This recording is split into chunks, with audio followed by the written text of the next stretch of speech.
right. Well, welcome everybody to Going the Distance, the Rocky Series podcast. And with Even me? Even me? Am I welcome too? Well, Ruben, slow down there. Slow down. So I wanted to give an intro to you. I wanted to introduce you to the listeners. Okay, go ahead. So with me, I have a special co-host. Ruben's been like an angel on my shoulder all this time, and Ruben, I want to say the fans miss you. They do miss you, and I've been explaining throughout the episodes that you have not been on, as you know as well as I do, that I live 3 time zones away. As of right now, just for people behind the curtain, can see us behind the curtain, it's 10:20 p.m. for me right now, so it's already late for me. And it's 7:20, which is not that late for you, and you've got a family, so it's hard for even you to meet up and to do these recordings because you still got your family responsibilities. Mine have gone to bed, but it's late for me now. So that's kind of the conundrum we find ourselves in after my move. So I apologize to our listeners that Ruben, you haven't been on the show for a while because of those logistics. But how you doing, brother? I'm doing very well. Thank you. It's good to hear your voice. Yeah, it's always good to hear my voice too. So a couple things, Ruben. Let's do some catch up, both with ourselves as brothers and for our listeners. You asked me just before we started recording. What did you ask me? Have you watched Cobra Kai? I have not. Okay, now Cobra Kai is kind of related in the Rocky universe. Cobra Kai is the TV show that is a YouTube original. Used to be YouTube Red, but it's the premium channel. Right. It's the present day Karate Kid characters, same actors, same characters in the present day. Right. Of course, John G. Albertson. That's how it's in the same Rocky universe. Right. Yeah, John G. Albertson is the director of the Karate Kid films, parts 1, 2, and 3. And I think he did part 4 as well, the next Karate Kid. I enjoyed the Karate Kid movies, whichever ones I saw. I don't know if I saw 3. Probably saw 2. I think we both saw 2. I think we saw part 2 in the theaters, Ruben, to be honest with you. Yeah, probably. Yeah, I think so. But we did not see part 3 in the theater, which tells you something. If at all. If at all. I don't think I've seen it yet either. So I don't, whatever. Like, I enjoyed it as a kid, and it didn't carry on throughout my life. No. I wasn't excited that there was the Hilary Swank Karate Kid. I wasn't excited that there was the Will Smith Karate Kid. Will Smith Jr. Well, you know what I mean? Just, okay, they're making it. No big deal. So to say that I was excited about Cobra Kai would be an understatement. Right. Underwhelmed at best.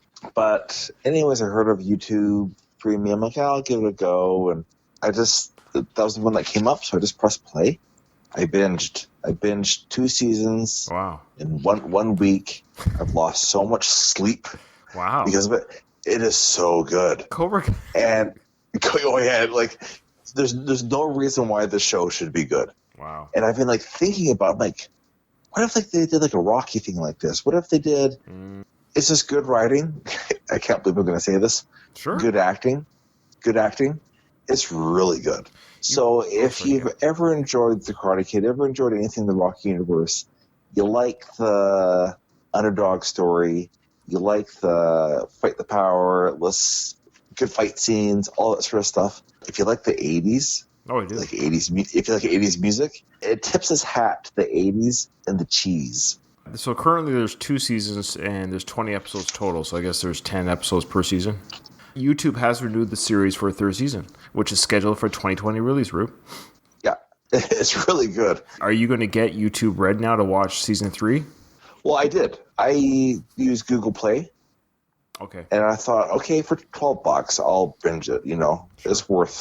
It's really that good. But I didn't realize that once you get a YouTube Premium, it cancels out your YouTube Play because it includes YouTube Play. Okay. It's more of a formality. So I was paying for it anyways for the streaming service. I use that for my podcasting and for listening to podcasts and streaming music. Right. So it doesn't cost me anything extra. It's just switching over. That's all. It's fantastic. Okay, good. It's worth $12. You can cancel it. Yeah. Are we sponsored by Cobra Kai or YouTube? No. You said bring it up. So yeah. Well, everybody that I bring it up with, huh? What? I actually Facebook messaged Derek Dwayne Johnson. Have you seen Cobra Kai? Because of his connection with, of course, his documentary film. King of Is the it called John? which of course goes over the life or the career of the director. I know I slaughter his name every time I see it. John G. Avildsen. You've done just fine. So I messaged him. He also approves. It's a good show. Yeah, he likes it. And speaking about Derek Dwayne Johnson, documentary director extraordinaire, he's on the circuit right now promoting his new documentary called Stallone, Frank that is. And he has promised, I know he'll keep true to his word, that he will be coming on our show, Ruben, to talk about that documentary. It won't hurt for me to say this. He is going to ask if Frank will come on the show. I'm sure Frank will say no, but at least as close as you can get to having the director of your own documentary is asking to come on the show. I know Derek will do that for us. Apparently Frank does not do podcasts unless you're Adam Carolla or Joe Rogan, which is fair. We're nobody. But we'll have Derek on, and that to me is just as wonderful, if not more wonderful, than having Frank on. More wonderful? I don't know why I said that. Because I love Derek. Hey. Derek and I have actually become good friends. The friendship with Derek is more important than having Frank on the show. But I would love to have Frank on the show. That's beautiful. We should have some Bill Conti mood music playing as you described that. Ruben, did you see Rambo Last Blood? Before on the podcast, for those that keep score, okay, I said that I never saw Rambo 4. And then I was planning on seeing Rambo Last Blood, and I saw Rambo 4 on Netflix. I'm like, yeah, I'll watch it. And I began watching it. I'm like, this looks really familiar. Oh, I'm sure it does. I had seen it. I just totally forgot that I saw it. Well, it's 80 minutes. It's a very short film, and yeah. There's not a real storyline to it. No. Missionaries ask Rambo to help give them safe passage. Missionaries get captured. Bad people kill village. Rambo gets angry, blows everyone to pulp meat.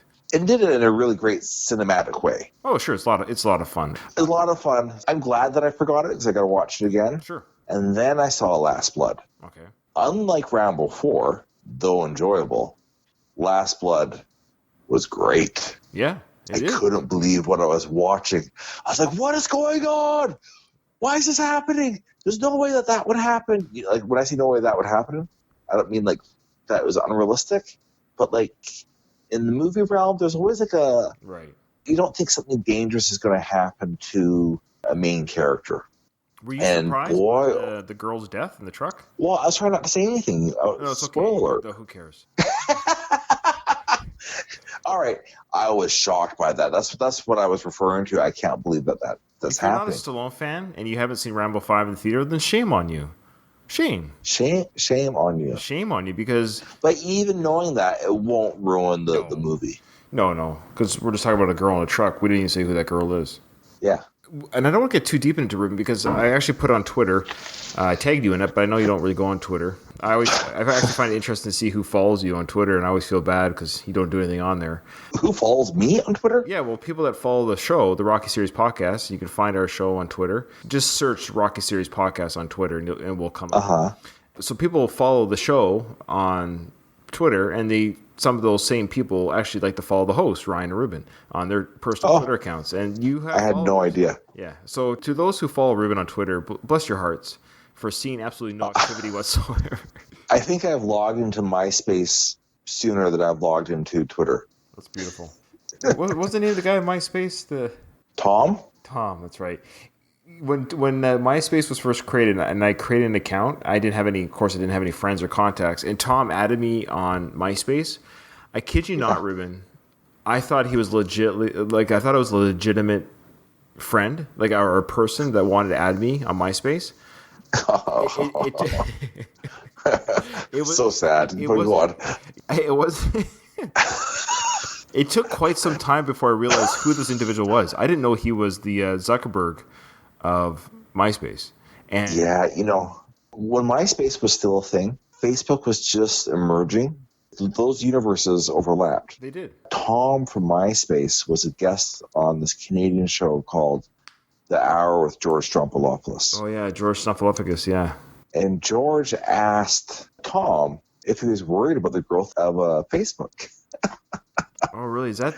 Oh, I found it. Wait. I found it. Yeah, I think we wanted something a little punk rock, something... Yeah. But it was important not to go too big. Yeah, I think we wanted something a little punk rock, something very Canadian, So that was part of the reasoning. What's the advent of Facebook mean?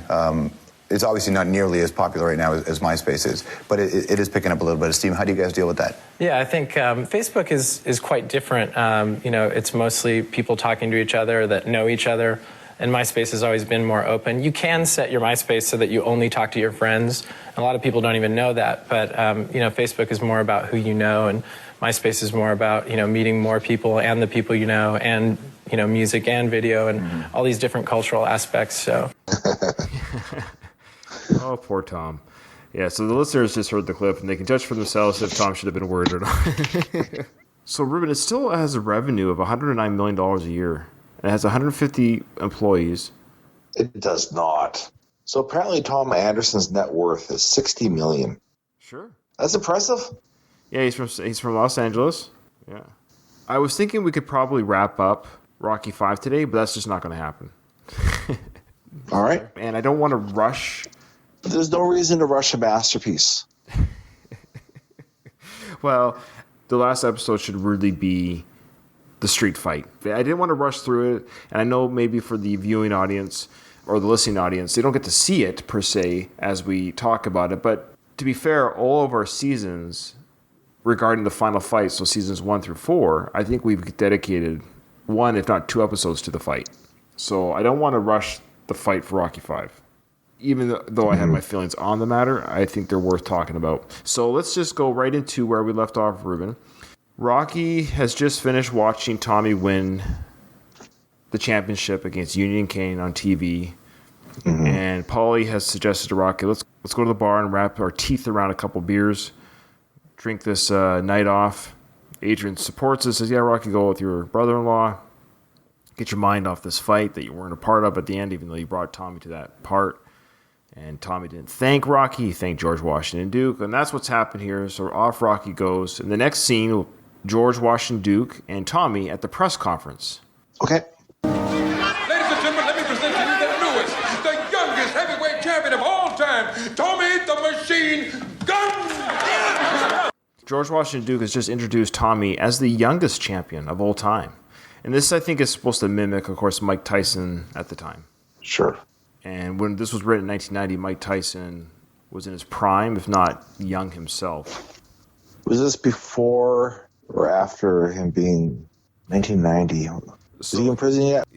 No, I don't think he was a sexual assaulter until later. Well, he may have done it before. I don't know. So in 1990, Ruben, Mike Tyson would have been 24. Oh, that's so young. It is so young. Isn't that crazy? So and then when this movie came out, Tyson was 24, but Stallone, when he wrote Rocky V, had Tyson in mind as the Tommy character. That type of Sure, yeah. That type of young boxer pounding through his opponents. Tyson became the champion at a very young age. I forget what age it was, but I think it was 18, if I remember correctly. Crazy. Yeah. How does anybody ever process that? You hear of some celebrities that maybe started out young, but they didn't get really famous until after 25, 26, or later. That they were glad that they didn't get super famous young. Boy, there's pros and cons to being famous young, of course. Very few celebrities and athletes seem to rise above that. I have a friend who's a gold medal Olympian winner. After he got his first gold medal, he went into depression because you work so hard for something, and then when you realize and obtain that thing, that it actually means nothing. And the cliche of it being about the journey is true.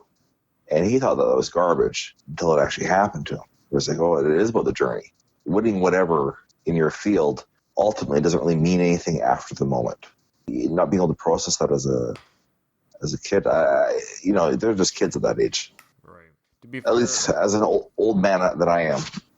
Right. No, it's good. I don't know. I've never had success in my life, so. Well, that's why I was referencing somebody else's. Oh, well, yeah, true. Good point.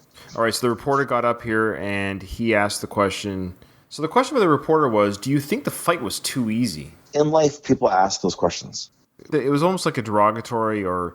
Well, that's why I hate them. It is insulting. Yeah. But can it not be that Tommy was just a better fighter? Like at the end of the day, I know we as the viewer, I know, aren't supposed to like Tommy. That he turned his back. He turned his back on Rocky. Yes, he saw the glitter and glam that George Washington Duke was going to give him this big lifestyle, and Rocky told him to wait for it to get it, to get it the proper way, not the sleazy way. But so we as a viewer don't like Tommy. We're not supposed to like him. That he's fallen from grace. Yeah, and even the reporters, they do know that Rocky's not there as well. Like it's mentioned in the commentating of the fight that that Rocky's not there anymore in his corner. Mm-hmm. So maybe the reporters are being salacious on purpose. Mm-hmm. Tommy's response was, "Yeah, he got a few shots on me. He actually has a black eye, to be fair." And Tommy then just says, I'm just glad to be the champ. Yeah. I'm just glad to be the champ. Tommy, don't you think that this looked more like a Philadelphia sparring session at times instead of a championship match? It looked like it broke a sweat. Another reporter gets up and just says, it looked like a sparring match. It looked like he barely broke a sweat. I guess the insinuation there is maybe it's this fight fixed because Duke is in charge of both boxers. Yeah, very observant. Union Kane wasn't feeling that good, but Tommy Gunn would have done the same thing if Union was 100%. George Washington Duke responds that Union Kane wasn't feeling very good, that he was under the weather. But even if Union Kane was 100%, Tommy would have done the same damage. And Tommy looks at George Washington Duke with this look on his face like, what? So he's been duped. He's starting to see now that he's been duped, that maybe this relationship was fixed a little bit. So even Tommy, I always felt sorry for Tommy. I think he was duped. I know.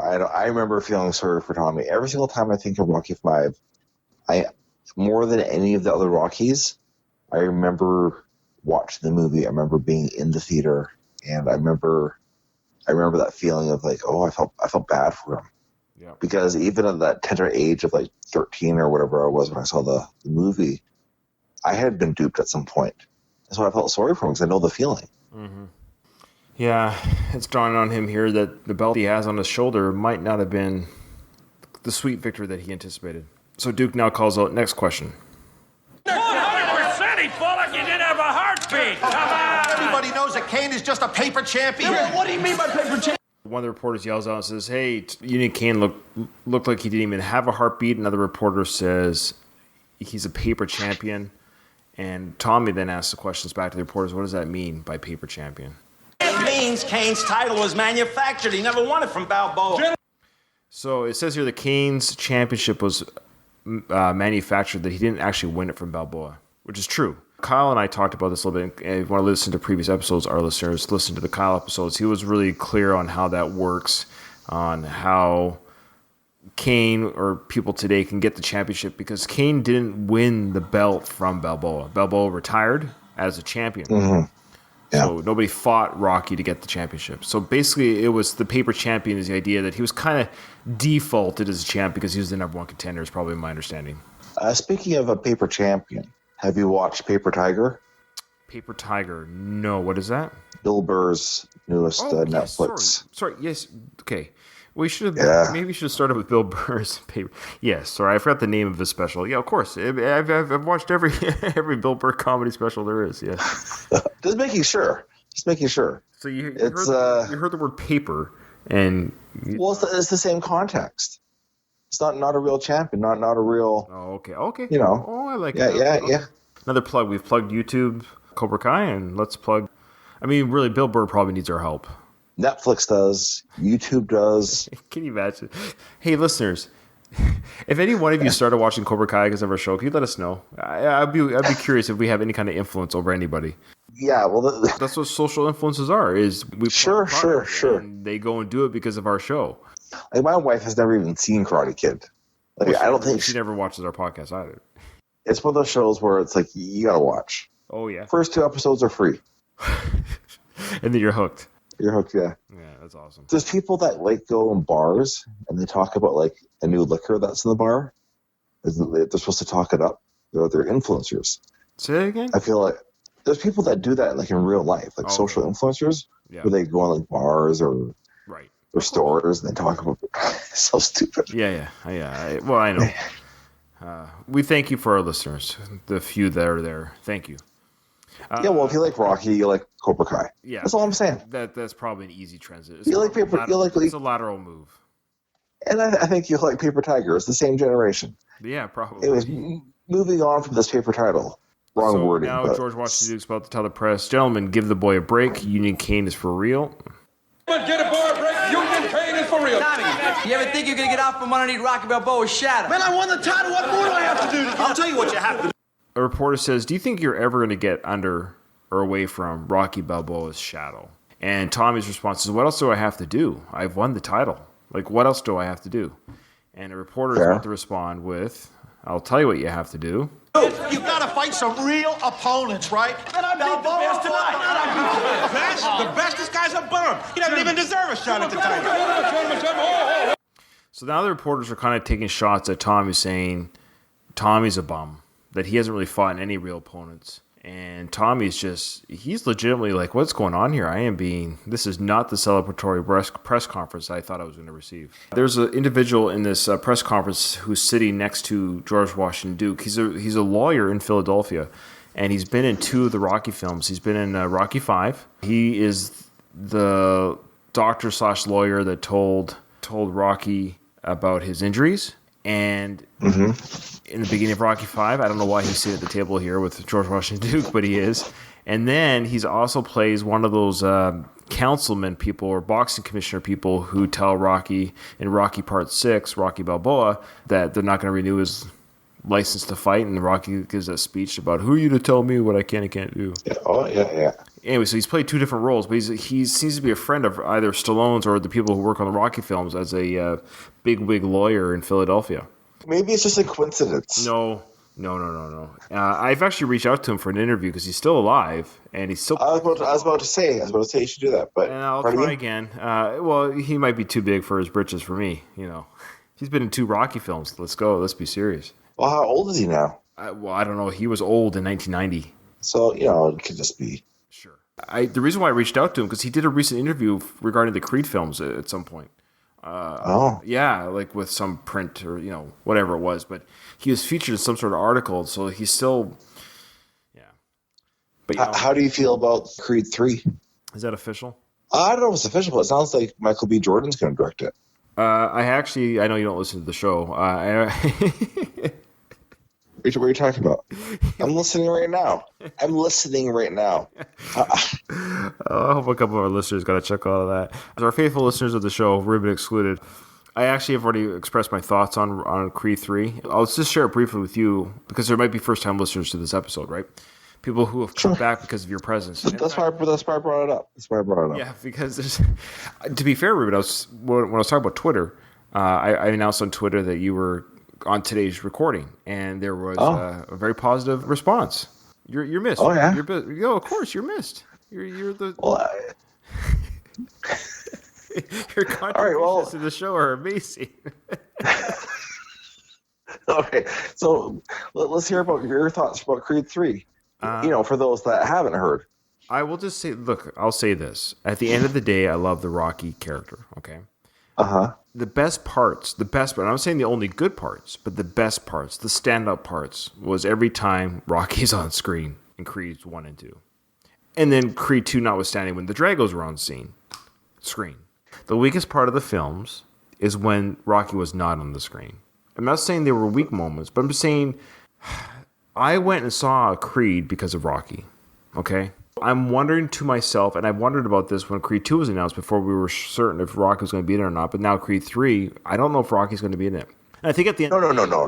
No, he's not. Yeah, and that's the thing. So my feeling, all joking aside, I'm not trying to be snarky or even trying to do a hot take, or I mentioned on a previous episode my feelings of Michael B. Jordan. I don't know if I like him as a person. I don't know. You sort of sense some celebrities and what they might be like. Let's pick an easy one. I love Denzel. I've loved Denzel for decades as an actor, and I've never seen an interview or an indication where I don't think I wouldn't like him as a person off screen. Okay.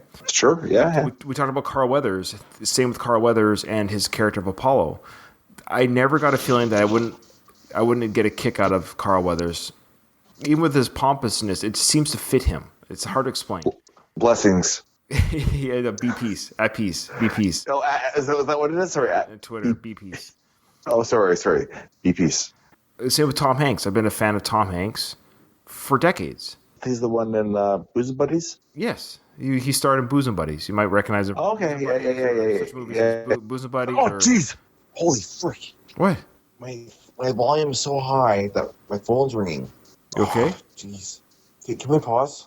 It's Dad. Just do what you got to do. And so, sorry about that. I had the volume up for the conversation, and then Dad called, and it was so loud in my head and so unexpected.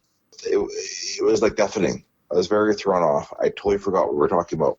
That's okay. Long story short, and I apologize to our listeners for me, but I don't know how I feel about Michael B. Jordan as a person in real life. It seems like maybe he's the nicest guy in the world, and he just does such a good job on screen playing people that are the personality type that he plays. I'm not a big fan of. He did it in Black Panther. He did it in the Creed films. And then just his acting style alone isn't. I'm not engaged by it. I find it kind of dry. I kind of find it a little bit. I don't find it charismatic. Okay. And Tessa Thompson, her character, Bianca, is not very good. Are you kidding? I want to see a Tessa Thompson Bianca spin-off movie. I just of her singing career. Oh yeah. Yeah. What it's like to be her. Yeah. If there was an alternative universe movie or a continuation or whatever in the Rocky universe, right? Where would you go? Mickey, prequel. I agree. I think Mickey there's the most depth you can go there. It'll be interesting. It'll be gritty. Totally gritty. Mickey, and when he talks about those fights that he had, he didn't have any manager, and he was spitting blood. He got no manager. Yeah. I would do it so we saw Mickey and we saw his failed time as a boxer, but it turned out that it wasn't because he didn't have a manager, that he did have one, but the pain and anger that he carries inside is that he just didn't do very well as a boxer. Yeah. Hey, how do you like that? And so he talks about spitting blood through his cheeks. We'll see that it never happened. We'll have that fight come up, and so we as a viewer would be like, oh, here's the fight where Buddy puts thumbtacks into his gloves. And we'll see that it never happened. So Mickey kind of we'll see that he was a bit of a tail spinner, which would actually coincide with his character, with how you're gonna eat lightning, you're gonna crap thunder. This whole experience of why he's kind of works on hyperboles is because he's kind of lived his life that way. Or he was never a boxer. Well, no, it's a little silly. No, I think so. No, because he showed a picture to Rocky about him in his prime there, and Rocky goes, "You didn't take a very good care of that picture, though." Maybe it was like in a playbill. He was like pretending to be a boxer and something. I once had, this is kind of related, but I once had a boss who was a liar, and I'd always egg him on more stories because I knew he was lying, and I always make him look like a fool, which ended up getting me fired. He sang with the Elvis, John Wayne. Vacation at his family's ranch. Like when John went on vacation, it was at his family's house. Anyways, ended up getting me fired. But obviously he's not a liar. The character himself's not a liar. But I could see him spinning it to what you said there. Yeah, I like the idea that he did have a manager. Why don't we write some fan fiction here? Oh, I can't do that. That's Matt Marchand territory. I can't. Who? Matt Marchand. Who's that? Is that one person, two people? Stop. Matt Marchand. He's, Matt, Rambo Mania. Oh, I never know how to pronounce his last name. Oh, okay. You've only seen it print. Okay. I don't understand French. No, it's pronounced Marchand. Yeah. You probably see it as Marchand. Yeah. Okay, fair. I know he listens to the show. I just don't want him to break his heart. No, of course not. Hey, Matt. Yeah, that's more his territory. He digs into different unearthed script ideas and fan fiction and failed scripts that didn't make it, and things that are deleted scenes or scenes that were storyboarded but didn't get filmed. So, anyways, I look forward to him being on the show. He is going to guest on the show. Yeah, absolutely. I did have a scene in mind for the Mickey prequel. Of course, how the series would end is Mickey's just got his gym set up. He's about, he's just got it set up. He's about to open the doors type thing. and a figure walks into the door, and of course it's going to be a younger person, so it can't be Sly in real life. You could use his voice, but you have a deep fake. Oh yeah, deep fake. Okay, so yeah, sure, deep fake. So the individual comes in. It just ends on this, and he just goes, "Yo, you open?" And that's it. Yeah. That's great. Is this place open? And Mick goes, yeah. I'm just working on a couple things. Yeah, come on in. Okay. Well, do I get a locker, Mick? I haven't seen the movie, the new one with Will Smith, where he fights himself. Yeah, Gemini Man. Gemini Man. The younger version of himself is 100% computer generated. Yeah. Well, it's de-aged. It's him, but they de-aged his face. No, but he wasn't there playing himself. No, I thought it was de-aging. My understanding, you Google this to see if I'm wrong. But my understanding is the first movie, my understanding, according to Will Smith, what does he know? The character is 100%. Well, that's like Jar Jar Binks. I guess the qualification would be using somebody's face. I think where he explained this was on Stephen Colbert's show. Long story short, if they could do it for Gemini Man, they can do it for Mickey. They can do it for anything. Sly can be, 97 and still acting in movies, lending his voice or whatever. Speaking of Gemini Man, Sylvester Stallone's name was tossed in the hat to star in this film. In Gemini Man? Yeah. Oh, man. It was too bad. That would have actually been more interesting to me. Why can't I be in charge of other people's movie careers? Yeah. I love Will Smith, but he's done a lot of these kind of movies already from... It's just he's already. I would have been more interested in seeing it because Sylvester Stallone is much older. In fact, that's actually one of the criticisms people had about the film was Will Smith is already a young-looking 50-year-old. For him to fight, he looks younger than me. Yeah, and for him to fight a 20-year-old version of himself isn't that much of a stretch. But having a 73 Stallone fight a 25-year-old Stallone, no, that would have been interesting. Yeah, it's too bad. Or Meryl Streep, because Meryl Streep can do anything. Yeah, she can. Did you see her dressed up as Trump? No, I missed that. Trump makeup? Yeah. Google that, listeners. Sure. Okay, so let's continue with our coverage of Rocky V. Isn't it great having Ruben back on the show, everybody? Duke is now trying to calm the press. He goes, gentlemen, whoa. I love how he says gentlemen. He's only speaking to the male reporters. I love 1990. Sure. Even those female reporters in the crowd. We're getting carried away. Now, Union Kane was the recognized champ. Next question. So Duke says Union Kane was the recognized champ. Next question. You know the rating system can be manipulated. The bottom line is Tommy Gunn beat a second-rate fighter with so much glass in his jaw he ought to be a chandelier. Say what you want. Tommy fought Union Kane, who had so much glass in his jaw that he could have been a chandelier. Oh, jeez. Now, what's funny about the sequence, these reporters just smell blood in the water, and they are just attacking. They're actually just attacking, throwing out insults and antagonizing the champion, Tommy. Not any of them are level-headed. They're all angry, white, old men yelling at Tommy and Duke. Hilarious. They're angry at the system. They're angry at Union Kane. They're angry at Tommy. Angry at the Rocky's not there. And this guy with the glass chandelier comment, the people in the crowd, the reporters around him were just smirking, laughing like, good one, man. That's a good one. Yeah, you got him. But this man will prove to be a great champion. He might win a few fights, but a Rocky Balboa he'll never be. He may win a few fights, but a Rocky Balboa he will never be. I hate comments like that. Just in general, of course. I understand it's supposed to get under Tommy Gunn's skin. It pushes the story along. But just in general, I really dislike those type of things. Sure. There's only one Beatles. There's only one Stones. There's only one Stallone. It's just the way it goes. Right. In that same way is when people say, I like chocolate ice cream more than vanilla. And sure. I like a lot of flavors. Sure. And I don't know if that kind of ties into what Tommy is. Right now, Tommy is the champion.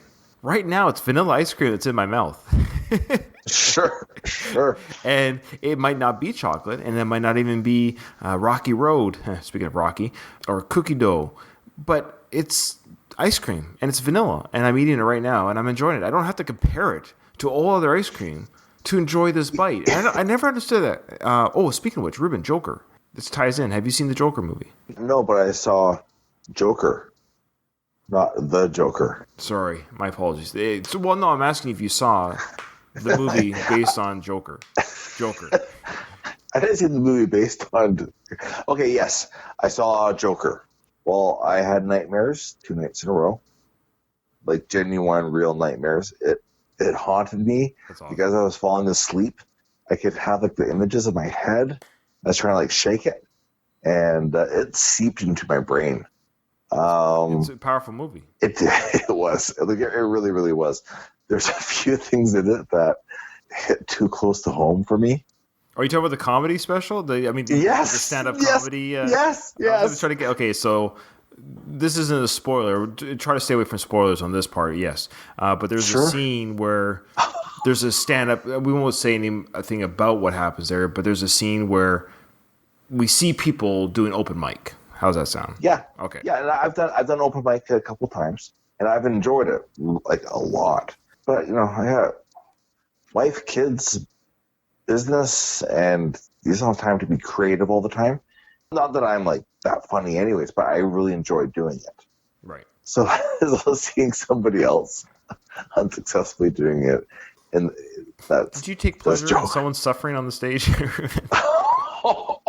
Oh boy, it's like, that's a weird way that it kind of hit home. There's other... I'd have to watch the movie again, and I don't know if I will. Find it on Blu-ray, 4K. Do you still buy movies? I do. I want to own this one. I'm sorry, because there'll be times in my life, the next decades to come, where I'm going to be in the mood to see something like this. Because the journey and the powerful acting, the acting alone by Joaquin, and this is what I'm getting about comparing. So people are like, "Well, Ryan and Ruben, what are you guys talking about? You're talking about comparison with the champion between another champion." People touted Heath Ledger as the greatest Joker ever. It was true. It was true. It was true until Joaquin. Yeah. My point is, you can still enjoy Heath Ledger's performance in The Dark Knight. Yeah, absolutely. Enjoy it, watch it, and have a great time. But when I'm watching Joaquin Phoenix's performance, I'm sorry, I'm now eating cookie dough ice cream. Sure, yeah. Yeah, it's just so above and beyond anything that people have seen. Yeah. It was truly incredible. The music, what do you think of the music, the soundtrack? It's fantastic. Yeah. The movie was... It's a female cellist that wrote that music. I will admit, I thought it was a male conductor, a male composer, but I looked it up, and it's I forget her name. I think it's a hard name to pronounce too. But her music is so haunting in that film. Was it Yo-Yo Mama? I think it was Yo-Yo Ma. Yeah, I think it was Yo-Yo Mama. Sorry. But she also did the music for that Netflix show Chernobyl. I haven't seen that. Apparently, it's very good too. Yeah. Have you seen Living with Yourself? Is that with Paul Rudd? Yeah. No. Is that good? Yeah. Oh, really? Oh, yeah. Okay. Yeah, it's on my to-watch list. Her name is... Yeah, this is why. Hildur Guðnadóttir. Guðnadóttir. She's from Iceland. It's pretty cool. Really? Yeah. Could have sworn that was a French name. The reporters are constantly comparing him to Rocky. You could argue and say Cesar Romero is no Joaquin Phoenix, but, he got to be Joker and he played it well at the time. But now we have a new champ, and I know it's kind of flipping it in timeline-wise here because this is the new champion. But it's okay for Tommy to be a different kind of champion at this time. Sure. It's okay for there to be a different kind of Penguin. Or a different James Bond. Penguin? Or Batman? Let's think for a moment, Ryan. Different kind of Penguin. Are you talking about Mickey? Yeah. Oh, yeah, sure. Okay. Yes. I'm keeping in the Rocky universe. There is Danny DeVito and there is Meredith Burgess. Yep. Meredith Burgess did a much better job as a penguin. No. Quack, quack. He quacked. The penguin quacked. All right. So Duke goes, he's no Rocky, let's face it. He's no Rocky Balboa, let's face it. There's only one Balboa. Now, Balboa was a true people's champion. But in time, Tommy Gunn may be able to fill his shoes. Duke is trying to, is it satiate or satiate? Or what is that word? Satiate. Satiate, thank you. The crowd. and saying that Rocky will always be the people's champion. And maybe in time, Tommy will fill those shoes as well. And Tommy gives Duke a look like, you got to be kidding me. And Duke says, next question. Fighting stiffs like Kane, he won't. And I'll fight anybody, anywhere. Somebody says he's not going to fill Rocky's shoes by fighting stiffs like Union Kane. And Tommy's now just pissed off. He just says, I'll fight anybody, anywhere. And the reporter then goes, who, when? When are you going to fight a real fighter? Now, we as a viewer are led to believe, okay, we all know who that real fighter is.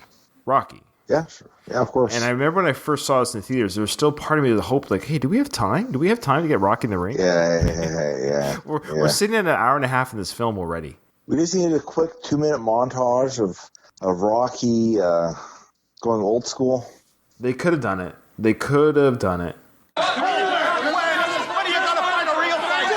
Gentlemen, come on. Well, thank you for coming tonight, and we'll look forward to seeing you. Duke's trying to close the proceedings here because it's just getting out of control. The reporters are just yelling, and basically they've just resorted to insults. That's all they're doing now. It's turned into a roast. Oh, yeah, and we're about to get to the best part of the roast right now, Ruben. So a reporter gets Tommy's attention. He goes, hey, Tommy, I got something for you. Tommy, I got something for you. For your next fight, why don't you fight the redhead in the front row? I hear she comes real cheap. What about you? Okay, this line does not sit well for 2019. Because, again, it's playing to the viewer, like the movie viewer. Sure. Right? Because we know that she's basically pimped out by Duke for Tommy. Yeah. To keep his mind off Rocky, to keep him kind of, like a drug almost. Hey, you come with Duke, you get the ladies, you get the money. So she is legitimately, she is a paid services for Tommy. For real. She's being paid by Duke to take care of Tommy. Companionship services. Yeah. But so we as a viewer know that she's not in it for the real thing. She's in it for She's there for a good time, not a long time. That's right. But the reporters don't know that. You know what I mean? Can you imagine if they were legitimately had fallen in love? They were high school sweethearts. I mean, what do they know about this girl? There's no internet back then. So there's no real way to Google her. She could have been someone that Tommy dated in high school. Yeah, then maybe he got a little bit famous with the boxing and she came back and they rekindled their love. Like Ed Sheeran's wife. There, yeah. Can you imagine? Let's pretend that happened, Ruben. Okay, let's pretend that they truly are in love, and she's carrying his child, and that reporter made that comment. Yeah. Can you imagine the anger? Obviously, so we as an audience can laugh a little bit because we're like, oh, we know she's not honestly in love with Tommy; that she's doing this for the money. Sure. We get to laugh as an audience member, but in reality, we do not know her story. And this man basically called her a cheap whore. It's terrible. There's no business for a guy doing that, in public or private. Her business and how she deals with her body or sexuality is not. You know what I mean? Like that just does not fly today. Yeah. It's pretty coarse. But at the time in 1990, the crowd probably just guffawed. Guffawed. You like that one? Oh, yeah, I love it. I'm not sure the last time I heard it or what the context was, but I guarantee it wasn't from anybody that I know. Well, Ruben, guffaw. Yes. Here's an example of a woman laughing.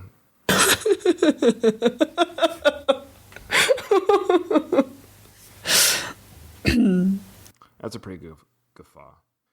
Yeah, it's a good word, isn't it? Guffaw. Okay, we're gonna end it there. All right. Because the next scene is, of course, Duke ends the interview after this insult, and Tommy, we'll see, is livid, and he has that confrontation with Duke, and it's a great scene. I don't want to gloss over it, and I think it will tie into, I think it's fair because it goes from that scene to them calling out Rocky and the fight scene, and I don't think the fight scene is going to take that long to talk about, so... But there's a great moment coming up in our next episode when we talk about Rocky V where Duke goes into that. You got to dog him. You got to do whatever you do to get.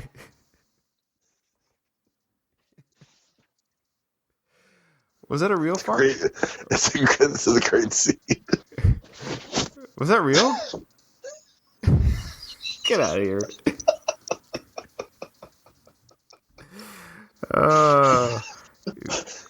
I've kept those in.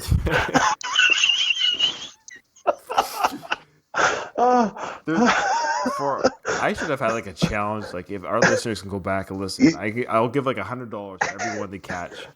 That one's too obvious, but I've kept them in. I've actually amplified a couple of them throughout the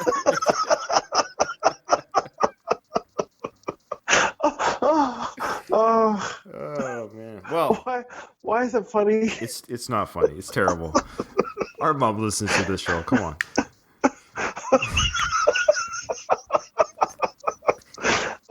I'm laughing more than I should, but I have a wife. I have daughters. Yeah. My whole career is mothers and children. Yeah. There is like nothing other than this podcast that's masculine in my life. And Ruben, if you and I together is as masculine as you get, that's trouble.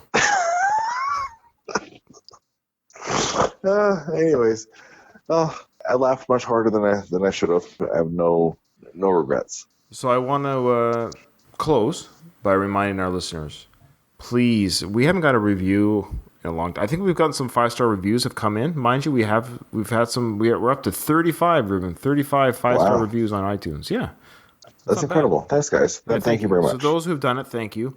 You don't even have to leave a comment. You can actually just do a 5-star review and just like hit 5 stars and that's it, and move on with your day. So on your iPad, on your iPhone app, right under our show notes, you can. It's easy as 1, 2, 3. There's stars right there, and it says rate this show. It tells you to do it. It actually tells you you're supposed to do it. Yeah, be obedient, guys. Come on, do what you're supposed to be doing. If you don't use iPhone or the iTunes Store or whatever it is, Apple Podcasts. Like myself, I'm an Android guy. Yeah, but you can also review shows on every podcast app you use, whether it's Castbox, Podcaster, Catbox, CAD, whatever. You can leave a review. Or if you really just follow us on Twitter, Going the Distance, the Rocky Series podcast, just search for us on Twitter. You just do that search, will come up. Search for us online. You'll see wherever we're available. You also find us on Instagram. Same thing. Search for us on Instagram. Same thing. Going the Distance, the Rocky Series podcast. And lastly, add us on our ever-growing Facebook page or group. We're nearing the 5,500 mark. We have 5,375 likes, and we have 5,700 followers on our Facebook page. So keep those numbers coming. We do appreciate it. We do appreciate the love and support that people do on Facebook. And we have a lot of listeners who do listen that like us on Facebook and talk about the show there. So that's probably the number one place of engagement. And then the second, of course, is Twitter. We want to thank all of our top fans and listeners. We do appreciate it. Some shout outs here. Like, I'll just look right here. We got people like Bob O'Rourke, who always comments. Adrian Wallet, who was a guest host. Matt Biller. Of course, Kyle Peterson, who was a guest host. These are some individuals right away. I'm just looking at the recent comments. People comment over on Twitter. We have people like Andy V. Oh boy, so many people comment. Cobra Commander is a guy that comments all the time. A guy called Rocky Winter comments all the time. Greg Arnold comments all the time. Emails us. So guys, we just want to let you know that we are aware and we are truly thankful for the comments, the likes, the upvotes, whatever you want to call it. I want to say that we do appreciate it. I know Ruben does. We'll never ask for money. I've made that my policy. We'll never be a Patreon podcast.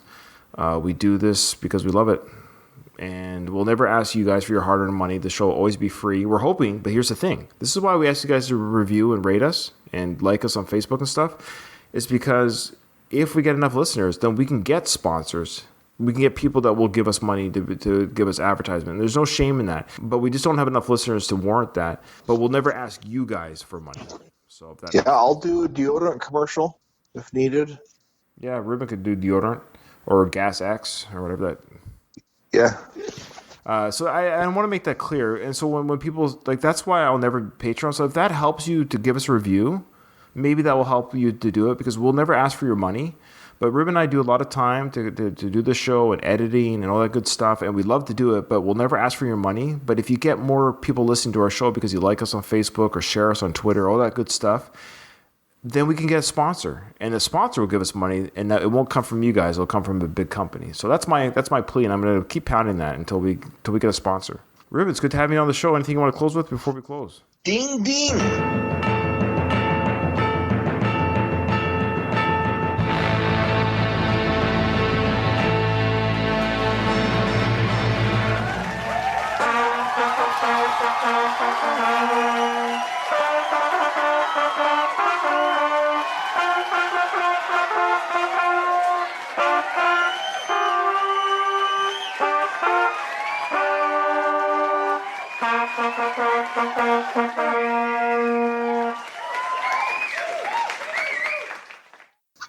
I knew you were going to do that. We missed it. Okay. My pleasure.